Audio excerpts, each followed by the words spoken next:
I remember the first time I saw a 1979 Volvo 240 rumbling down a highway, its boxy silhouette shining under late sun glare.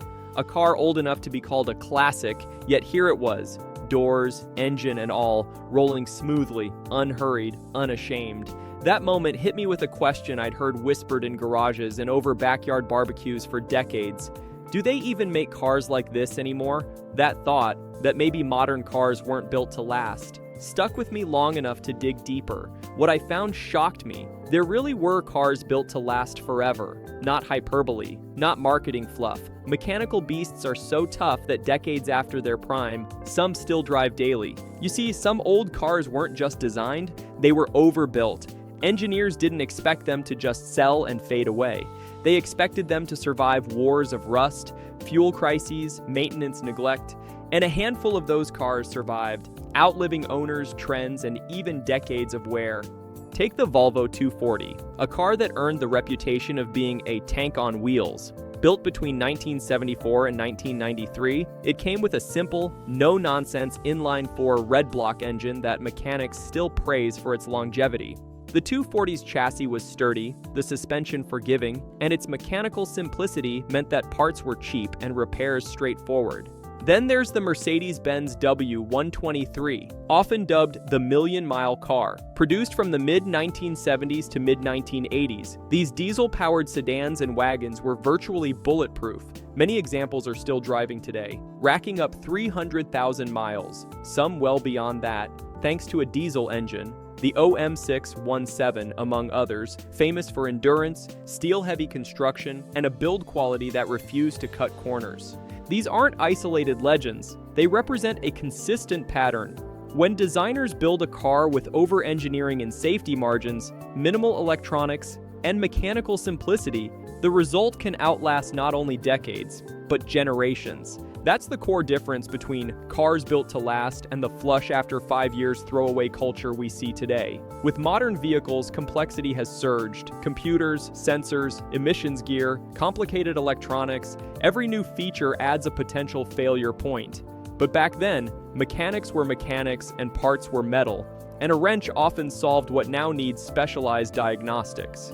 Let me take you through 12 classic cars, automotive legends, that weren't just popular in their prime, but that earned reputations for durability and longevity.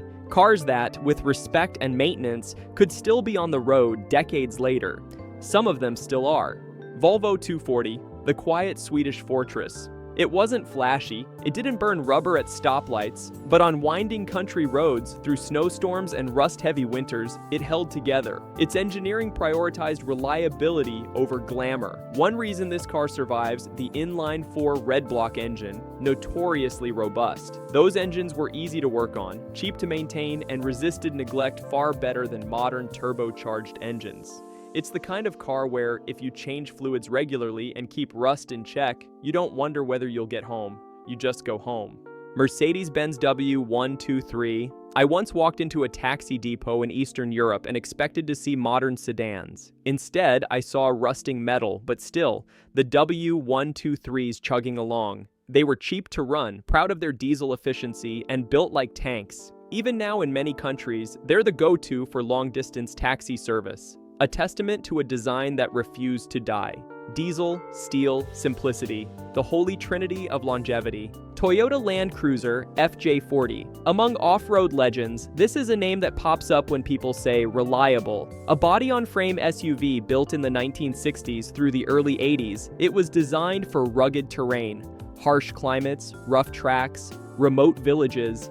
It conquered them all. Its simple inline-6 engine, straightforward drivetrain, and heavy steel frame made it a favorite in jungles, deserts, and wherever roads were just rumors. Even today, many survive, especially where parts are still available. Porsche 911. Classic air-cooled 1960s to 70s models. Yes, even among sports cars, there are legends of longevity. The early 911s, particularly the 1964 to 1969 models and early 70s variants, had a rear-engine air-cooled design that kept them simpler than modern water-cooled beasts. Simple suspension, strong chassis, and minimal electronics meant they were easy to repair, easy to maintain. Enthusiasts regularly report lifetime mileages that would make modern supercars blush. Honda Civic, early generations, 1970s to 1980s. Small, unassuming, and often overlooked. But these were the cars that started Honda's reputation for reliability. Lightweight frames, efficient engines, minimal electronics. They were built to go the distance. In many parts of the world, I've seen first-gen Civics still in use, not as collectibles, but as daily drivers. Their simplicity made them nearly indestructible, especially compared to modern economy cars laden with sensors and delicate electronics. Volvo P1800, arguably one of the most famous long-lasting cars ever. One of them once clocked 3.2 million miles over decades under a single owner. Yes, you read that right. A beautiful classic coupe that wasn't built for racetracks, but built so well and maintained so consistently that it outlived most modern cars 3 times over. That record alone shows what's possible when durability meets dedication. Toyota pickup/Hilux, late 1980s to 1990s. In many parts of the world, this pickup is legendary. Known for its 22R/22RE engines, simple mechanics, and forgiving frame, the Hilux/pickup has become synonymous with go anywhere, carry anything, last forever. From construction sites to farms to remote villages, these trucks seldom die. Heavy loads? No problem. Rough roads? Bring it on. The engineering was made for work, not comfort, and often that's the key to longevity. Jeep Cherokee XJ. This may surprise some, but the late 80s to mid-90s, XJ Cherokee became a legend among 4x4 enthusiasts. Simple suspension, rugged drivetrain, and lots of aftermarket support meant that many of these cars survived far beyond what the manufacturer might have expected, particularly the 4.0-liter inline-six, known for reliability even under abuse. In regions with rough terrain, I still meet XJs that run daily after 200,000-plus miles. Buick Skylark, 1960s, one often forgotten underdog. It never had a sporty badge, but what it did have was simple mechanics, sturdy frames, and engines that could take a beating. Among mid-sized cars of its era, Skylarks built a quiet reputation. No fuss, no frills, just dependable transport. Decades later, some of them are still around, cherished by classic car lovers who appreciate reliability over flash. Porsche 911, 993 generation, 1995 to 1998. By many enthusiasts considered the last pure 911 before radical overengineering took over. It straddles classic and modern, offering timeless drive feel but with build quality that allows many to survive daily use even now. Its engineering balance is often regarded as a sweet spot, a car that reminds you how performance and durability can coexist. Volvo 240/740/940 line, extended examples. Beyond the 240, Volvo's reputation for longevity extended across several models. The philosophy remained: durable engines, simple mechanics, strong body, spare parts availability. In harsh climates, snowy regions, and rugged roads, these Volvos became go-to vehicles for reliability, often for immigrants, working families, and loyal owners who just needed something that gets you there. Mercedes-Benz W123 Wagon, 240D/300D diesel variants. While many think of wagons as practical, this series combined practicality with engineering overkill. The diesel variants, in particular, became legends for 500,000-plus mile lifespans. Steel frames, simple injection systems, easy-to-service mechanicals. Again, all design choices that prioritize long-term survival over short-term glamour. If I could summarize what made these cars built to last, I'd highlight a few recurring truths. Simplicity over complexity. Fewer electronic systems, simpler fuel, ignition, basic mechanics. Cleaner systems equals fewer failure points. Strong materials and over-engineered builds. Steel frames over thin sheet metal. Robust suspensions. Heavier duty components. Ease of maintenance and wide parts availability. Carbureted or simple fuel injection. Common engines. Used vehicle communities supporting parts flow even decades later. Realistic expectations. These cars weren't about speed or luxury. They were built for reliability, transport, utility, and that mattered to owners. Owner care and dedication. Many of these cars lasted because people treated them like tools. Regular maintenance, respect for their limitations, willingness to repair rather than scrap. That doesn't mean every classic car is invincible. Rust, neglect, accidents, lack of parts, those are real killers. And yes, there's a bias. We often celebrate the survivors, but forget about the countless others that didn't make it. Still, the fact remains, there are survivors, more than you might expect. In contrast, look at many modern cars, loaded with electronics, delicate sensors, complex systems. When something goes wrong, a simple issue could mean a costly dealership fix. Some repairs can exceed the original purchase value of a classic car that costs 1/10 as much, and many modern designs prioritize fuel efficiency, cost-cutting, emissions, and planned obsolescence over outright durability. So, if you like the idea of buy once, drive many decades, these old cars offer something rare, a realistic shot at longevity. But the secret isn't always the badge on the hood, it's the philosophy behind their engineering.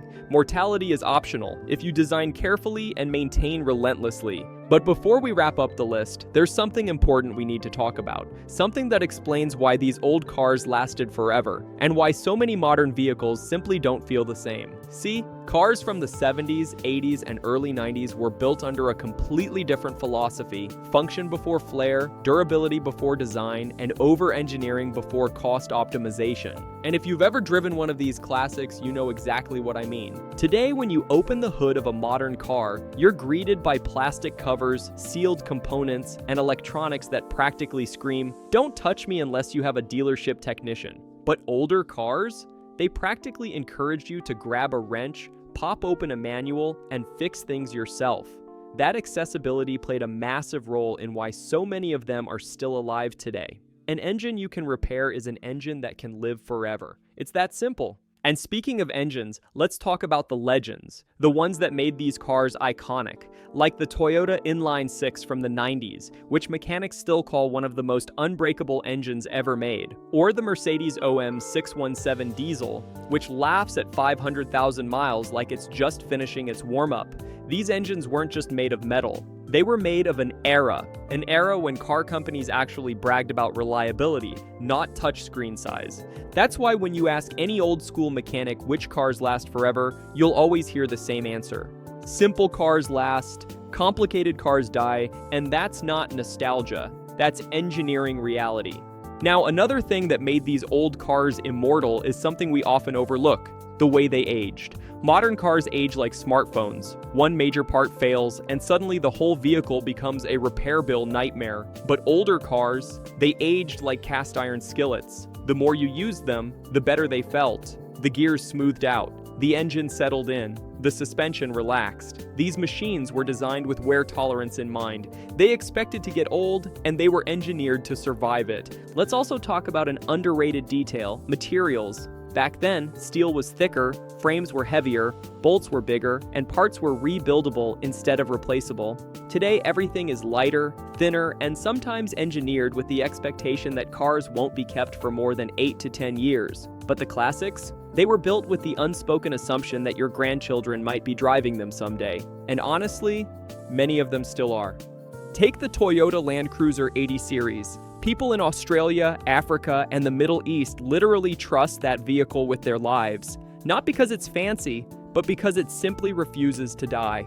There are Land Cruisers with rust holes you can fit your fist into, yet they still start reliably after sitting for months. That just doesn't happen with modern crossovers full of sensors and computers. But durability wasn't just about engineering, it was also about culture. Car owners back then took care of their vehicles. They washed them, waxed them, changed the oil early, checked the belts, and listened for sounds. They didn't wait for warning lights, they waited for instincts. They drove with mechanical sympathy, not with the confidence that a dealership would fix everything later. And that mindset added decades to a car's life.